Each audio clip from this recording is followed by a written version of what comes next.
Hey guys, welcome back to the channel. Good evening to all of you. I hope you're having a great time. I appreciate you guys for joining back to watch the video. To the subscribers of the channel, thank you guys so much. If you're just joining for the first time, I want to urge you to subscribe to the channel and welcome to the family.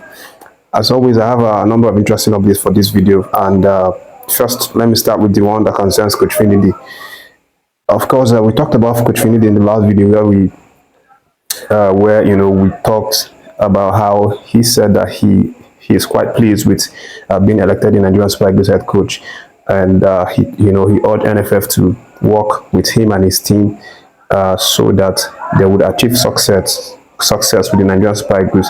And the success obviously is definitely going to be qualifying Nigeria for the World Cup, forthcoming World Cup, and then also possibly lifting the 2025 African Cup of Nations. This is definitely like the two top priorities that NFF has given him, but NFF has not really brought out the objectives at this minute, which is why it feels kind of rushy from NFF. They just announced his name alone. They didn't talk about the term of the contract, such as like the duration, the salary, backroom staff and all of that. But Finidi said that he is going to meet with the NFF's hierarchy so that all of these issues can be trashed out and that he can start his work officially. But what is happening right now is that NFF has given Finidi the opportunity to actually select and work with Amunike and Amokachi as his assistant coaches. This is something that has just happened recently. NFF giving him the opportunity to work with these guys, as part of his team. But again, NFF, a few months ago, they said that, any coach that they are going to appoint, they would give him the opportunity to select his assistant coaches and his backroom staff by himself. And this still stands, nevertheless. But NFF are also giving him the opportunity to work with these guys that he vied for the Super Eagles top job with. Because you recall that Amunike, Amokachi, and Finidi were the three guys that obviously contested for the head coach of the Nigerian Super Eagles, and then Finidi won the race, and obviously he was given the job. But it's not clear right now whether Amunike and Amokachi are willing to work with Finidi as the assistant coach, especially Amunike, considering what happened or what has happened. Of course, we remember, the whole saga, how problematic it was, and Amunike obviously coming out to talk about an existence of bad blood between NFF official and himself. But, the main thing right now is that Finidi, based on, the stories coming out, is he wants to be the one to appoint his backroom staff by himself and not NFF pushing Amunike or Amokachi to him for him to make them assistant coach. And you can guess, reasons why he might want to not work with these guys. For me, I feel like it could be philosophical, mindset. Maybe they don't view football the way he views it. It could also be political, adversary. Of course, these three guys were the three guys that actually vied for that spot, and Finidi beats them to the job. So it might be something coming out from the political side of it, or something else, or tactical side of it. But whatever it is, Finidi wants to be the one to assign the coaches that would be assisting him for this job. But whatever happens, I'm sure we're going to find out in the coming days.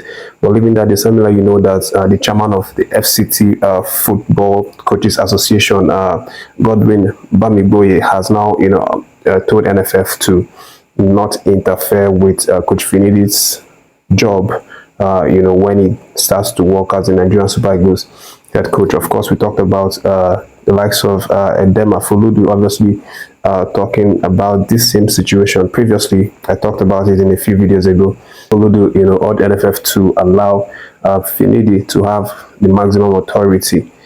This is the same thing that this man Godwin Bamigboye has now rehashed, again to NFF, that they should allow him the authority that they would normally allow a foreign coach. That if it were a foreign coach, the same amount of freedom, the same amount of opportunity, the same amount of free will, authority should also be given to Coach Finidi, so that he can really work well. Bamigboye, obviously has trust or has belief in Finidi's ability to turn things around for Nigerian Super Eagles, but he also has a few advice for him in terms of how he manages the players. He feels that that's a weak point, from what we've seen from the last 2 games, and the error in communication between the players, and some players not being very happy. He urges Finidi to to know how to relate with these guys, communicate very well with them, make them happy, make every single body happy, because he believes that if the players are happy, they are going to bring out their 100%. Moving on beyond that one, guys, let me let you know that Jamal Musiala, the very talented German and Bayern Munich midfielder, has now seemingly embraced maybe a little bit of the Nigerian heritage, Nigerian culture that he possesses. Of course, this guy is someone that should be playing for Nigerian Super Eagles, of course, through his dad, because his dad is a Nigerian, his mother is a German woman. But he decided to snub Nigeria. I remember, back in the day when General Raw was the coach, he actually reached out to Jamal to try and convince him, because Raw was obviously a German man, so he wanted that connection to kind of be something that would make him to consider. But Musiala obviously turned Nigeria down.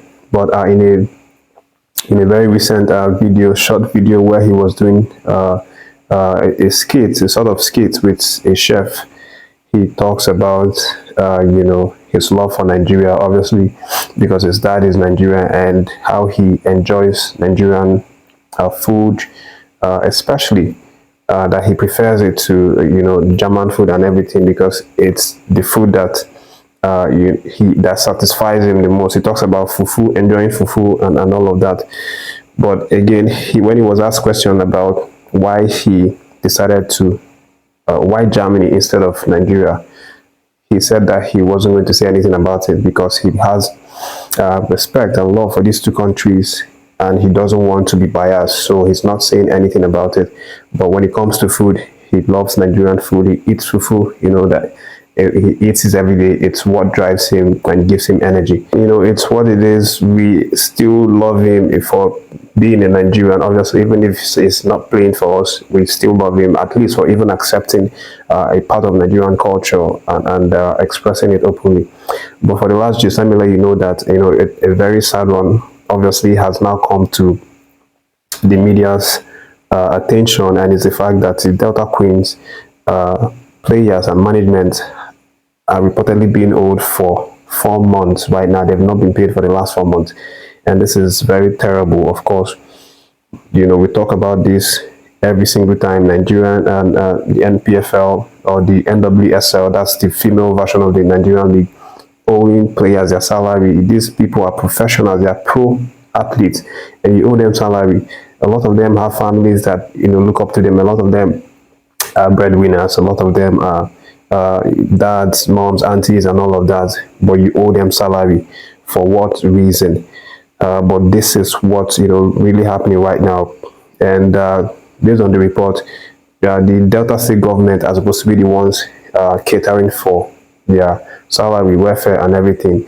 But as it stands right now, the report is that the last 4 months they've not been paid salary, and these girls are the champions, or they were the champions for last year. That means they are still current champions. You can't do this to champions. They're playing well, pouring out their hearts, bringing out sweat and blood, winning the championship, only to be owed salary. I hope that the Delta State government can obviously feel this, see this, and also react by paying these girls their salary. That's the video, guys. Thank you for watching this one. Make sure to like and share the video, subscribe if you've not done so, and take care of yourselves till I catch you in my next video.